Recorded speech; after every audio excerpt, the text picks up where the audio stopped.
Assalamualaikum warahmatullahi wabarakatuh. Selamat pagi dan salam sejahtera untuk kita semua. Perkenalkan, nama saya Rizka Amalia.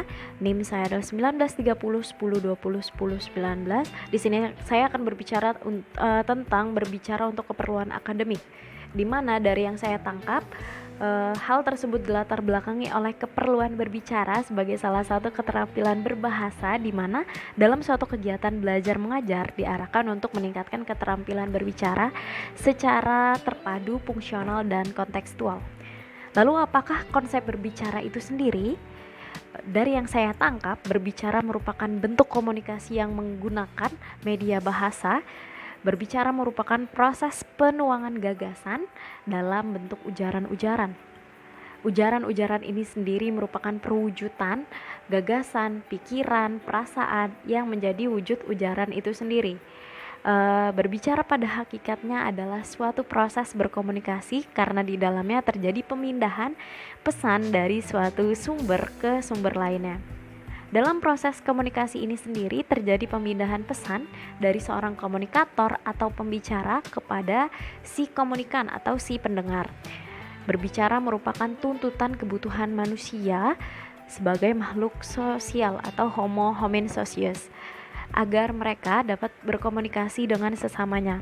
Lalu dalam kaitan ini, Stewart and Zimmer memandang kebutuhan akan komunikasi yang efektif dianggap sebagai suatu yang sangat esensial untuk mencapai keberhasilan dalam setiap individu, baik aktivitas individu maupun kelompok.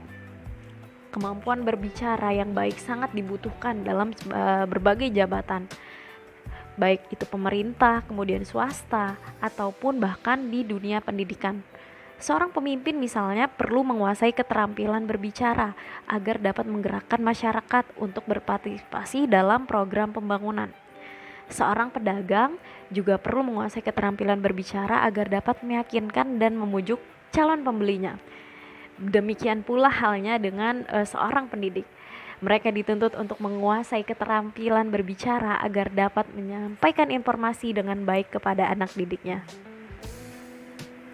Lalu bagaimanakah cara menganalisis situasi dan pendengar?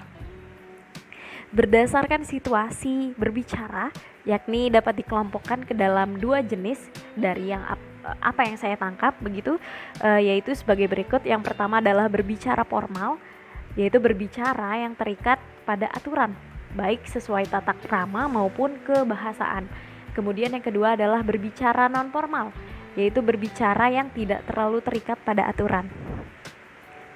Kemudian berdasarkan keterlibatan seorang pelaku, berbicara dapat dikelompokkan ke dalam dua jenis, yaitu seperti misalnya untuk yang pertama itu berbicara individual, di mana berbicara yang dilakukan oleh seorang pelaku atau pembicara itu sendiri, misalnya terdapat dalam pidato seperti itu. Kemudian yang kedua adalah berbicara kelompok, di mana berbicara ini melibatkan banyak pelaku atau pembicara. Sesuai judulnya, pembicara atau berbicara kelompok. Hal ini terjadi di dalam diskusi atau debat.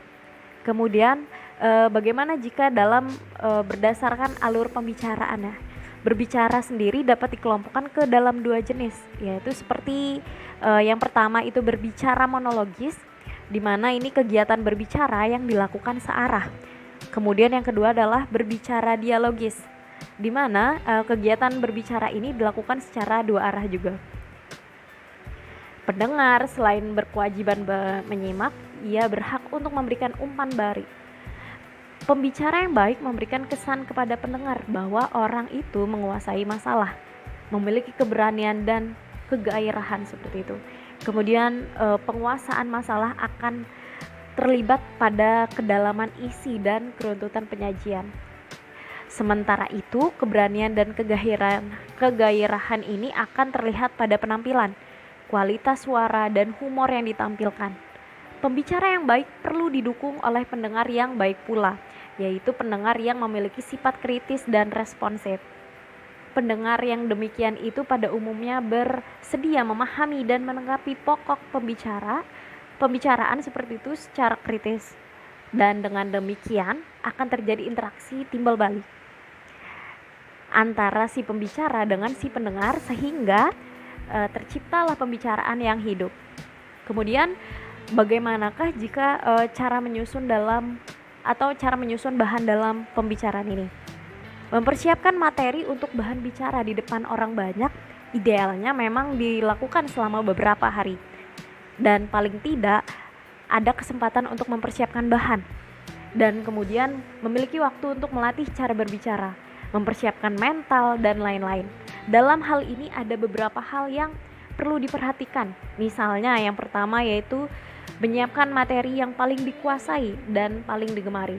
Bicarakan tentang hal-hal yang sangat atau selama ini paling menarik minat, terutama untuk kita sendiri seperti itu. Bisa tentang seni, film, bahasa, dan lain-lain. Kemudian yang kedua adalah memasukkan pengalaman berkesan yang pernah kita alami dalam materi presentasi. Juga bisa membantu kita untuk memiliki bahan yang familiar. Kesan dan pengalaman yang kita dapatkan pada liburan kita yang terakhir misalnya, atau pada musik kesukaan kita, dan yang lain-lain.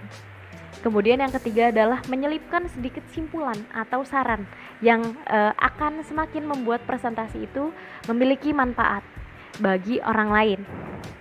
Kalau akhirnya kita memilih berbicara tentang seni misalnya, kita bisa memberikan rekomendasi seni atau musik yang sedang kita gemari saat ini, atau yang sedang hangat-hangatnya. Atau bahkan kalau tempat yang kita datangi ternyata kurang menarik seperti itu, ingatkan lagi agar jangan sampai salah langkah seperti yang kita alami.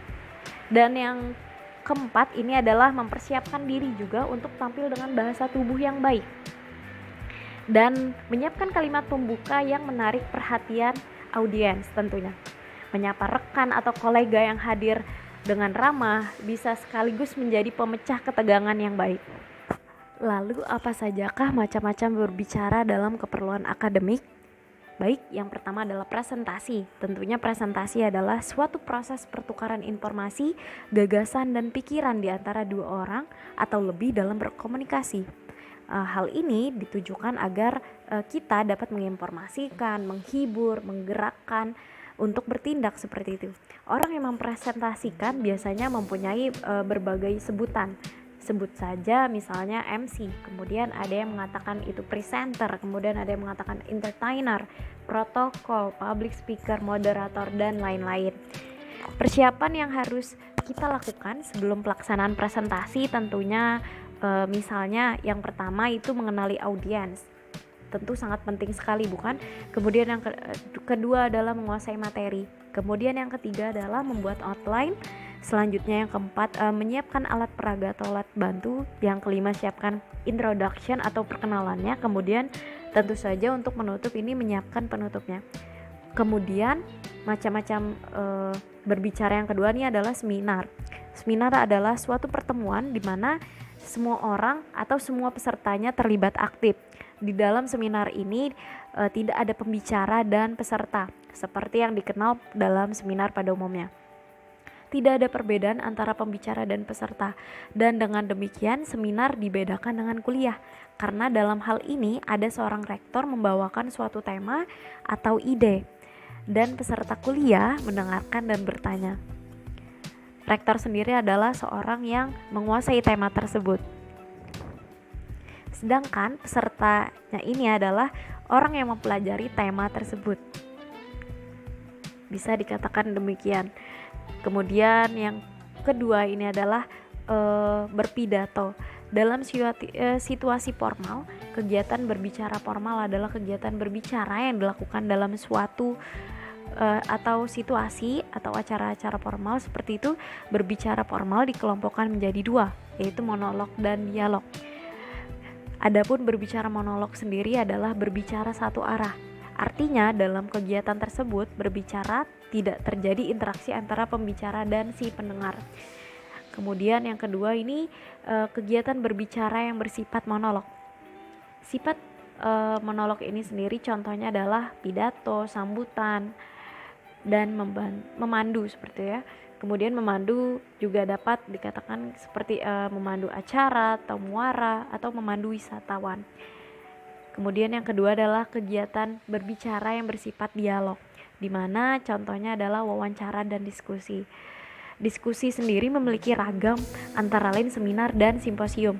atau pertemuan dengan beberapa pembicara yang mengemukakan pidato singkat tentang topik tertentu atau tentang beberapa aspek dari topik yang sama.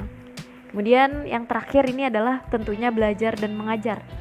Proses belajar merupakan interaksi antar berbagai unsur, yakni dengan unsur utamanya adalah si siswa itu sendiri, kebutuhan berbagai sumber, serta situasi belajar yang memberikan kemungkinan kegiatan belajar.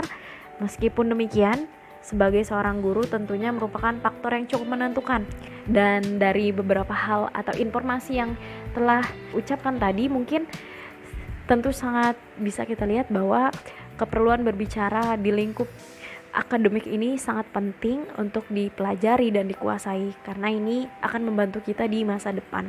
Seperti itu. Baik, demikian dari saya. Selamat pagi dan salam sejahtera. Terima kasih banyak.